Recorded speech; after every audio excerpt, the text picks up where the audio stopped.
ఓం Sairam. Hi friends, అందరూ ఎలా ఉన్నారు? నేను బాగున్నాను. మీరందరూ కూడా బాగుండాలని అండ్ అందరికీ కూడా బాబా బ్లెస్సింగ్స్ ఎప్పుడూ ఉండాలని మనస్ఫూర్తిగా కోరుకుంటున్నాను. సో ఈ రోజు వీడియో వచ్చేసి, మీ మనసులో ఉన్న వ్యక్తి ఎవరైతే మీకు నో కాంటాక్ట్ సిచ్యువేషన్ లో ఉన్న పర్సన్ కానివ్వండి, మీకు దూరంగా ఉన్న పర్సన్ కానివ్వండి, మళ్ళీ మీకుతో రీయూనియన్ అవుతుందా లేదా అనేది ఈ రోజు రీడింగ్ అనేది చూద్దాము. సో నా వీడియోలోకి వెళ్ళే ముందు నా వీడియో కనుక నచ్చితే లైక్ చేయండి, షేర్ చేయండి, సబ్స్క్రైబ్ చేసుకుని వాళ్ళు సబ్స్క్రైబ్ చేసుకోండి.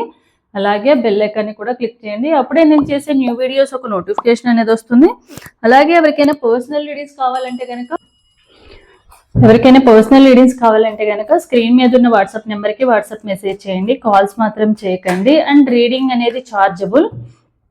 ఇంట్రెస్ట్ అండ్ నమ్మకం ఉన్న వాళ్ళు మాత్రమే కాంటాక్ట్ అనేది అవ్వండి. సో చూద్దాము. ఒకసారి డీప్ బ్రీత్ తీసుకోండి. డీప్ బ్రీత్ తీసుకుని మీ నేమ్స్ అండ్ మీ పార్ట్నర్ నేమ్స్ అనేవి తలుచుకోండి. ఇంటి పేర్లు ఉంటే ఇంటి పేర్లతో సహా, డేట్ ఆఫ్ బర్త్ ఉంటే డేట్ ఆఫ్ బర్త్తో సహా తలుచుకోండి. అప్పుడే ఎనర్జీస్ అనేవి అక్యురేట్గా కనెక్ట్ అవుతాయి. అండ్ ఇది ఒక జనరల్ రీడింగ్ అండ్ ఎవరి పర్సనల్ రీడింగ్ నేను ఇక్కడ తీయట్లేదు. ఎవరి ఎనర్జీస్ అయితే ఈ రీడింగ్లో 60 to 70% మీ లైఫ్లో జరిగినట్టు ఈ రీడింగ్లో ఉంటే కనుక మీ ఎనర్జీస్ అనేవి కనెక్ట్ అయినట్టు. లేదంటే ఇది ఒక జనరల్ రీడింగ్ కాబట్టి జనరల్ రీడింగ్గా తీసుకోండి. సో చూద్దాము. మీ మనసులో ఉన్న వ్యక్తి ఎవరైతే మీకు దూరంగా ఉన్న పర్సను, నో కాంటాక్ట్లో సిచ్యువేషన్ ఉన్న పర్సను అండ్ బ్లాక్ చేసుకున్న పర్సన్ కానివ్వండి, దూరంగా వెళ్ళిన పర్సన్ కానీ, వాళ్ళతో మళ్ళీ మీకు రీయూనియన్ అనేది ఉంటుందా అనేది చూద్దాము. The hierophant, the fool, 3 of swords, 4 of cups, 4 of pentacles, 10 of swords, the world, 8 of swords, king of cups, 2 of wands, 6 of swords, 5 of swords, the wheel of fortune, 10 of pentacles and 10 of cups. So మీ మనసులో ఉన్న వ్యక్తి ఎవరైతే ఉన్నారో వాళ్ళు no contact situation ఉన్న person and దూరంగా వెళ్ళిన person, మిమ్మల్ని వద్దనుకుని దూరంగా వెళ్ళిన పర్సన్తో మళ్ళీ మీకు రీయూనియన్ ఉందా అంటే డెఫినెట్గా మీ పార్ట్నర్ లైఫ్లో థర్డ్ పార్టీ అయితే ఉన్నారు. ఈ థర్డ్ పార్టీ వల్ల మాత్రమే మీ ఇద్దరికి మధ్య ఈ రిలేషన్షిప్ అనేది ఎండ్ అయిపోయింది అనమాట. అంటే మీ ఇద్దరు థర్డ్ పార్టీని రావడం వల్లే మీ పార్ట్నర్ మిమ్మల్ని దూరంగా పెట్టడం కానీ, నో కాంటాక్ట్ సిచ్యువేషన్లో వెళ్ళడం కానీ, లేకుంటే వద్దనుకుని దూరంగా ఉంచడం కానీ జరిగింది. అది కూడా నార్మల్గా మిమ్మల్ని వద్దనుకుని వెళ్ళిపోయిన పర్సన్ అయితే కాదనమాట. మీ పార్ట్నర్ ఏంటంటే మిమ్మల్ని మోసం చేసే వెళ్ళిపోయారు. 100% మిమ్మల్ని వద్దు అనుకుని మిమ్మల్ని చాలా ఇష్టంగా ప్రేమించినట్టు నటించి మాత్రమే మీ పార్ట్నర్ మీ లైఫ్లోకి వెళ్ళిపోయారనమాట. అంటే మీరు ఎక్స్పెక్ట్ కూడా చేయలేదు వీళ్ళు ఇలాంటి సిచ్యువేషన్ అనేది మీకు కల్పిస్తారని అంత నమ్మించారనమాట. మిమ్మల్ని మోసం చేసి థర్డ్ పార్టీకి ఏదైతే ఉందో థర్డ్ పార్టీ రిలేషన్షిప్లోకి వెళ్ళిపోయారు.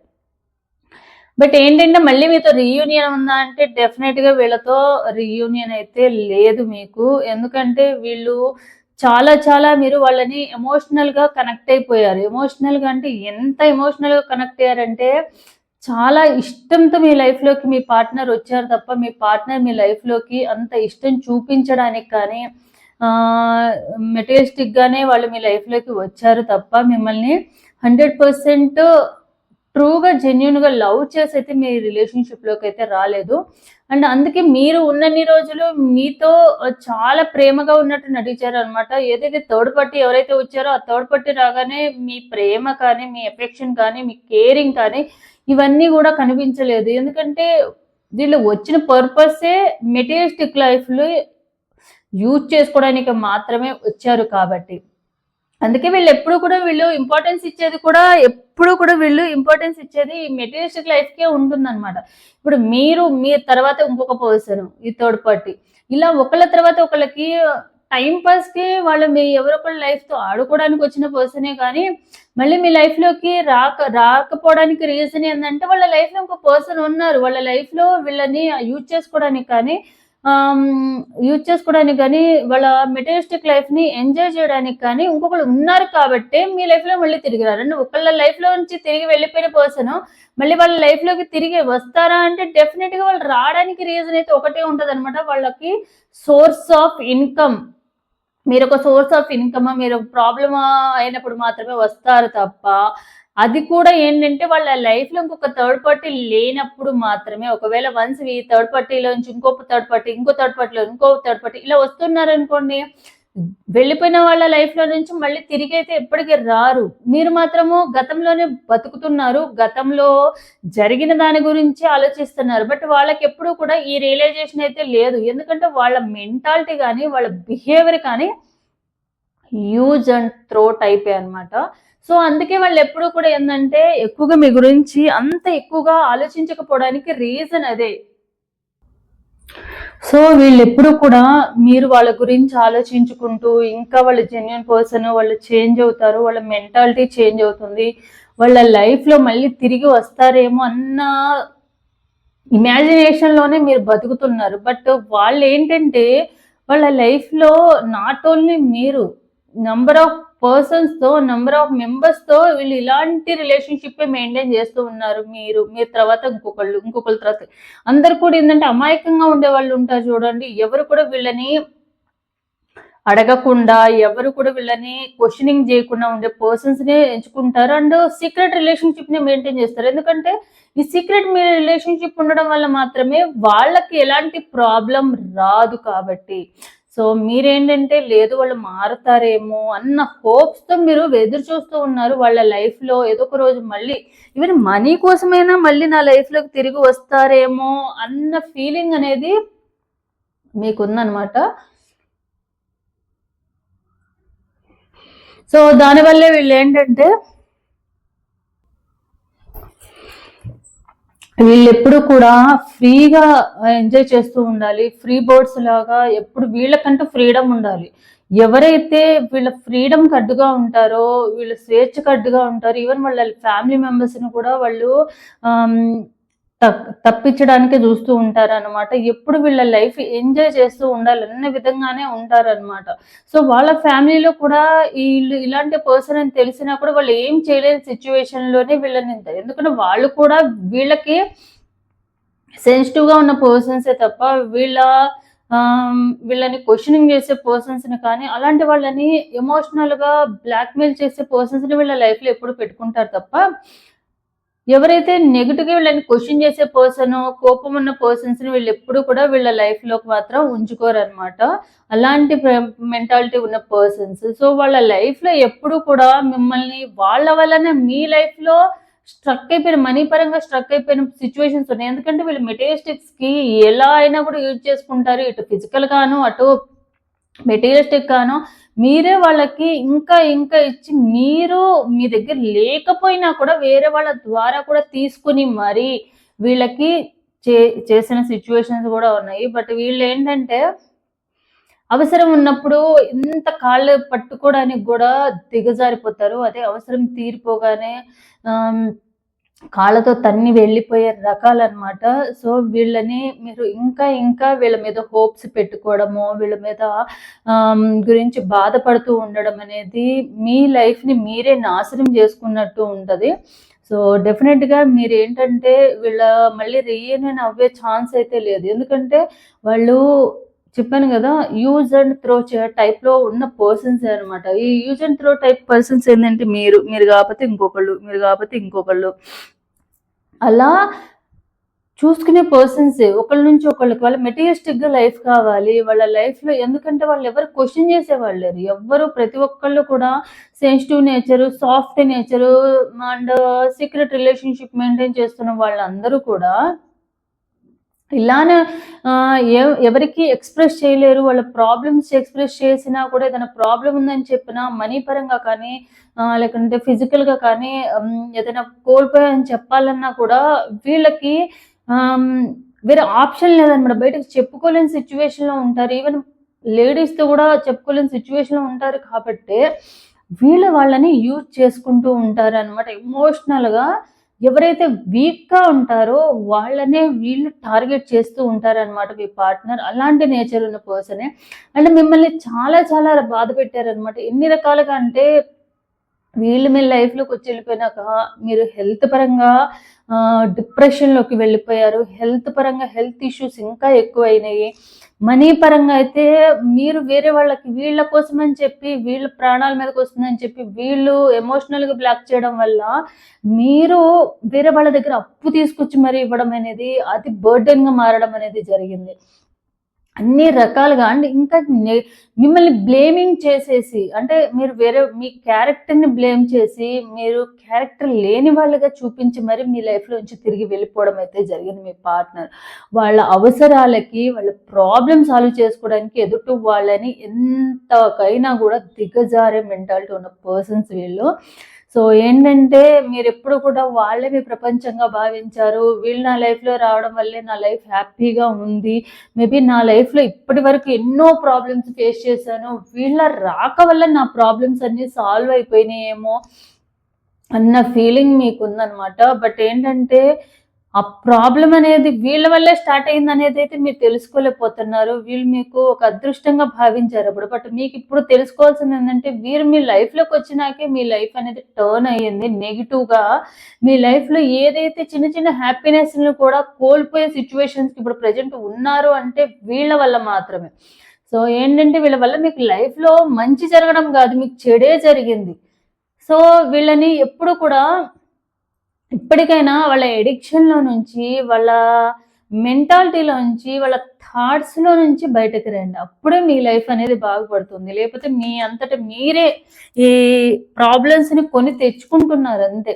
ఎందుకంటే వాళ్ళు మళ్ళీ మారుతారు, మళ్ళీ వస్తారు. అయితే అయింది మనీ పరంగా అయినా కూడా నేను హెల్ప్ చేయడానికి రెడీగా ఉన్నా అని చెప్పి వాళ్ళు ఒక ఫేక్ లవ్‌ని మీరు ట్రూ లవ్‌గా భావించి వాళ్ళ కోసం అడిక్ట్ అయిపోయి వాళ్ళ కోసం మీరు బాధపడుతూ ఉన్నారనమాట. సో మీరు ఎప్పుడైతే వాళ్ళ గురించి వాళ్ళ థాట్స్‌లో నుంచి కానివ్వండి, వాళ్ళు ఏదైతే నెగెటివ్‌నెస్ కానివ్వండి, వాళ్ళు ఫేక్ లవ్ చూపించారో అది మీరు యాక్సెప్ట్ చేయగలిగితేనే మీ లైఫ్లో ఈ ప్రాబ్లమ్స్లో నుంచి బయటకి రాగలుగుతారు.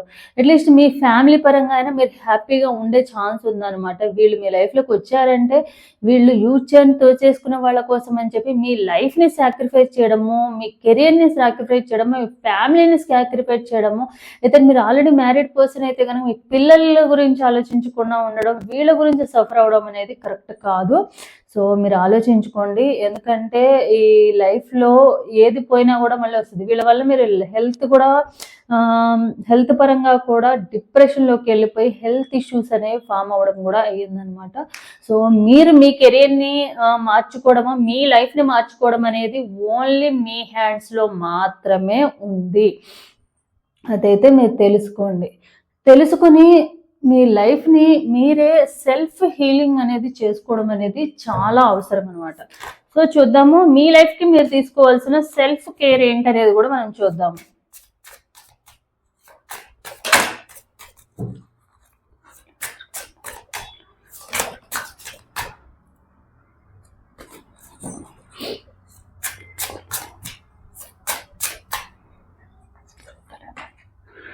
Challenge yourself. Home needs TLC. Receive. Avoid toxic people. Fake being nice. So sleep and rest. మీ లైఫ్లో మీరు ముఖ్యంగా చేయాల్సిందల్లా రెస్ట్ అనేది ఇవ్వడం అనేది చాలా అవసరం. మీ లైఫ్కే కాదు, అంటే మీ ఫిజికల్ బాడీకే కాదు, మెంటల్ బాడీకి కూడా, మీ థాట్స్కి, మీ బ్రెయిన్కి, మీ హార్ట్కి అన్నిటికి కూడా, ముఖ్యంగా మీ థాట్స్కి కూడా రెస్ట్ ఇవ్వడం అనేది చాలా అవసరము. ఆ రెస్ట్ ఇవ్వడం వలన మిమ్మల్ని మీరు హీల్ చేసుకోగలుగుతారు. ఏదైతే థాట్స్ రావడం వల్ల మీ మెంటల్ బాడీకి రెస్ట్ లేదు, మీ ఫిజికల్ బాడీకి కూడా రెస్ట్ ఉండడం లేదు. సో ఫీలింగ్స్ ఏవైతే ఉన్నాయో ఆ ఫీలింగ్స్ని పాజిటివ్గా మార్చుకుని సో నేను ఇప్పుడు ఇలాంటి సిచ్యువేషన్లో ఉన్నానంటే నా లైఫ్ వల్లే నాకు అయ్యిందన్న గిల్టీనెస్ అనేది తెచ్చుకోవద్దు.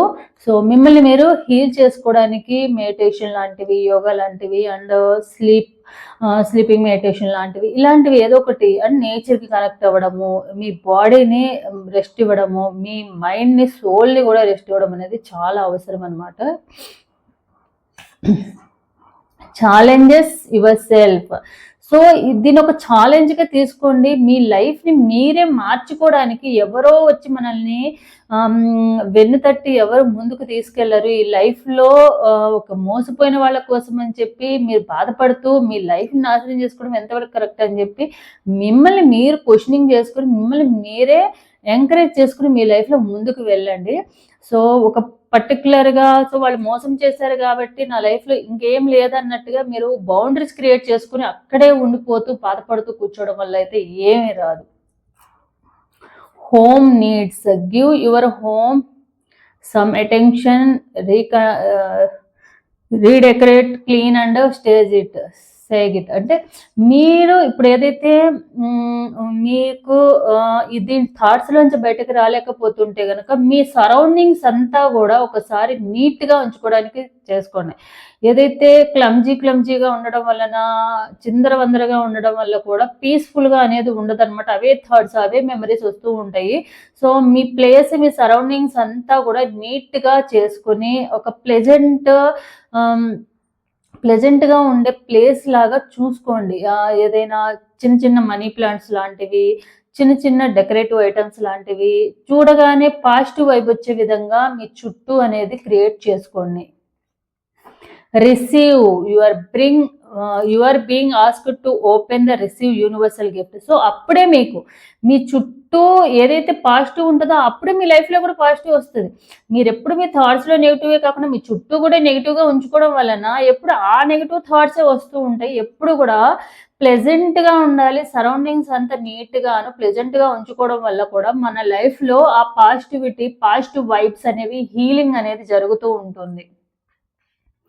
Avoid the toxic people. So toxic people నుంచి దూరంగా ఉండడానికి ట్రై చేయండి. ఎందుకంటే మిమ్మల్ని మీరు పైకి ఒక స్టెప్ ఎదగాలన్నా, ఒక స్టెప్ దిగాలన్నా కూడా మీరు ఎలాంటి వాళ్ళతో మాట్లాడుతున్నారు, ఎలాంటి మెంటాలిటీ ఉన్న వాళ్ళతో మీరు ఫ్రెండ్షిప్ ఆర్ రిలేషన్షిప్ మెయింటైన్ చేస్తున్నారు అనేది కూడా మీరు చూసుకోవాలి. సో ఎవరైతే టాక్సిక్ పీపుల్ ఉన్నారో వాళ్ళని ఎప్పుడు కూడా మీకు దూరంగా పెట్టడం అనేది మీరు తెలుసుకోవాల్సిందనమాట. Fake being nice. ఎప్పుడు కూడా అందరితో మంచితనంగా ఉండాలనుకోవడము మంచిదే, కానీ అది మొహమాటానికి పోయి ఇష్టం లేకపోయినా కూడా మీరు వాళ్ళని యాక్సెప్ట్ చేయడం కానీ, ఇష్టం లేని పనులు చేయడం అనేది కరెక్ట్ అనేది కాదు. మీకు ఎలా ఉండాలో అంటే కొంతమంది ఏంటంటే మీ కైండ్నెస్ని చూసి ఎదుటి వాళ్ళు దాన్ని మిస్యూజ్ చేసుకోవడానికి వస్తారు. సో వాళ్ళని అడిగారు కదా అని మొహమాటం వద్ది మీరు వాళ్ళ మీద జాలి చూపించడం, ఇచ్చేయడం అనేది కరెక్ట్ కాదు, హెల్ప్ చేయడం అనేది. బట్ ఎవరికి హెల్ప్ ఉందో వాళ్ళకి మాత్రమే హెల్ప్ చేయండి. ప్రతి ఒక్కరికి హెల్ప్ చేశారంటే ఆ హెల్ప్కి అర్థం లేకుండా ఉండదు. ఫేక్ పీపుల్కి హెల్ప్ చేయడం వల్ల మీరు మోసపోవడమే తప్ప కైండ్నెస్ అనేది మీకు పాజిటివ్ కన్నా కూడా నెగిటివ్నే ఇస్తుంది. సో ఇదనమాట నా వీడియో. సో ఎవరికైతే రెజనేట్ అవుతుందో వాళ్ళు లైక్ అండ్ కామెంట్ రూపంలో క్లెయిమ్ చేసుకోండి. So thanks for watching my video.